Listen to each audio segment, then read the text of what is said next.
கிராம நிர்வாக அலுவலரை அலுவலகம் புகுந்து தாக்கியவரை போலீசார் கைது செய்தனர். திண்டுக்கல் மாவட்டம் பிள்ளையாரணத்தம் பகுதியின் கிராம நிர்வாக அலுவலராக பணியாற்றி வருபவர் ராஜ்குமார். அதே கிராமத்தைச் சேர்ந்த குகன் என்பவர் புறம்போக்கு நிலத்தை ஆக்கிரமித்தது தொடர்பாக ராஜ்குமார் விசாரித்து வந்ததாக தெரிகிறது. இதனால் ஆத்திரமடைந்த குகன் நிலக்கோட்டை வட்டாட்சியர் அலுவலகத்திலிருந்த ராஜ்குமாரை அலுவலகம் புகுந்து தாக்கியது பரபரப்பை ஏற்படுத்தியது. இந்த சம்பவம் குறித்து ராஜ்குமார் அளித்த புகாரின் அடிப்படையில் விசாரணை நடத்தி வந்த போலீசார் குகனை கைது செய்து சிறையில் அடைத்தனர்.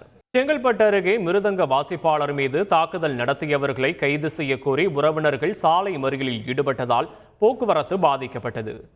செங்கல்பட்டு அருகே உள்ள பாலூரைச் சேர்ந்த மிருதங்க வாசிப்பாளர் சுனில் அதே பகுதியில் உள்ள கோயிலில் கச்சேரி நடத்திவிட்டு வீடு திரும்பியுள்ளார். அப்போது அவரை வழிமறித்த மர்ம நபர்கள் அரிவாளால் வெட்டிவிட்டு தப்பி ஓடியுள்ளனர். உடனடியாக சுனிலை மீட்ட அக்கம்பக்கத்தினர் அவரை செங்கல்பட்டு அரசு மருத்துவமனையில் அனுமதித்தனர். இந்த நிலையில் சுனில் மீது தாக்குதல் நடத்தியவர்களை கைது செய்ய கோரி உறவினர்கள் சாலை மறியலில் ஈடுபட்டதால் போக்குவரத்து பாதிக்கப்பட்டது.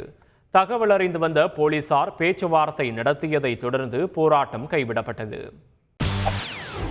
செய்திகளை உடனுக்குடன் தெரிந்து கொள்ள உடனே சப்ஸ்கிரைப் பண்ணுங்க.